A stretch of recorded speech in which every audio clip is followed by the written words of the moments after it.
CDX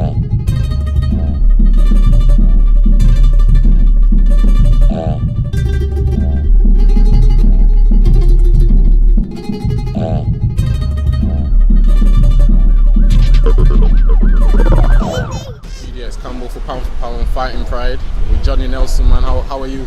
I'm glad. I'm in Sheffield. It's a hot summer's day. The sun's out. It's like Miami here every day of the week. So them Southerners and everybody else, when they see Sheffield, they think it's nice here. Sheffield's bad in the summer. Yeah, so it's nice to be sitting on my own doorstep doing a little something. I only just managed to catch you though on your way off again, innit? No, they're getting me all over the place. But you know what? I just thought we usually have our down season boxing wise, and that's August. So, and I work hard for 11 months of the year. So I just thought all of August, I'm away. So I've come back for a few days. I'm gone again soon because obviously we start back in September with the massive fight of Kell Brook and Gennady Golovkin. The build up for that and everything from the second we hit the ground, it's going to be running. So it's going to be a busy time once we get back to work. Well, on that fight, I've been watching a bit of media around it, and a lot of people are saying this is like one of the most exciting fights have happened this year. Matchroom is saying like it's even got more press attention than Anthony Joshua fights, so it's exciting. I'll tell you why, because in America they rate Kell, they rate him massively. I was with Sammy Thurman when we were out in Los Angeles or Las Vegas. He sat there and he rates Kell. The Americans rate Kell. So all of a sudden when Kell's taken this fight against a guy nobody wants to fight, they're thinking, excuse my French, Ross, what's he doing here? You know, so all of a sudden, because they're thinking, why is he doing that? He's unbeaten, he's world champion, he don't have to do that, everybody's dodging him. Now he's taking a fight, even super middleweights don't want to take. You know, so you've got to rate him for doing that. So that's why the Americans are sitting up thinking, is this for real? Because we rate Kell, so why is he doing this? Is he even better than what we thought? For Gennady Golovkin, he thinks, to me, he'll respect Kell, but he thinks it's a done deal. He's getting a guy from welterweight to jump up to his weight division. He doesn't realise Kell is probably more of a natural middleweight than he is a welterweight. He's a big unit, and Kell can punch, Kell can dig. Yes, I understand Golovkin has got the punch power, and he's shown it to the amateurs and to the pros. He's been avoided like the plague. He takes on all comers because that's what he wants to do. And so therefore, I just think on paper, Kell, an established unbeaten world champion, on paper seems the best opponent Golovkin's bought so far. I actually thought that it would have been a good fight between him and Sal Alvarez, but unfortunately the fight fell through. I was surprised it fell through.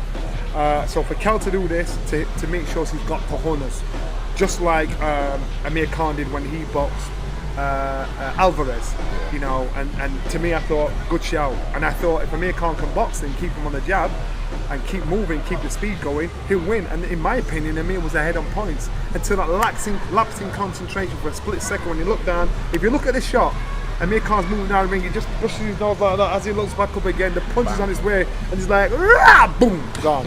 And so it was that little lapse in concentration that lost him there. So to me, there was a possibility he could do it. It wasn't an impossibility that he could beat Sal Alvarez.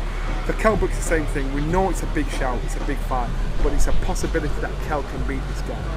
There is a possibility. I'm not saying Kell going there and tear him to pieces, because I'm not going to fool the public. I'm not going to say, yeah, this can be done. What I'm saying is, Kell has a chance. No matter how big or small it is, he has a chance. Okay, well we all know it's been all in the media that it was originally meant to be Chris Eubank that was meant to set this fight. Unfortunately, let me kind of say something about that. I think, and I rate Junior. I rate the boy. I think potentially he's going to be as big, if not bigger, than his father. I think his father's guidance makes him different from the rest, because in reality, what Junior has achieved, he's our best domestic fighter. He's shown that on paper. Domestically, he's beat all the best domestically. He's our best, but worldwide we are talking about him because his name was associated with a big name like Gennady Golovkin. Now I don't know the ins and outs of the contract. I don't know what was said and what wasn't said. Why negotiations fell down. But if it was me, and I wanted that fight, and the fight was almost done, I'd say yeah, give me the fight. Because once I've got the fight, that's it. I'm flying. It's a big fight but what I'm hearing is certain demands were unacceptable, so therefore negotiations fell through. Gennady Golovkin wanted the fight, promoters wanted the fight. Certain demands were unacceptable with one side, and so therefore the fight fell through. So I thought to myself, I rate Chris Senior as well. I thought to myself, as Chris pulled a blinder and salt this fight. Everybody's talking and socially the 2 minutes together. And then what happens is sometimes you kind of job yourself out of a job. But everybody's talking about it. But everybody knows who his son is now.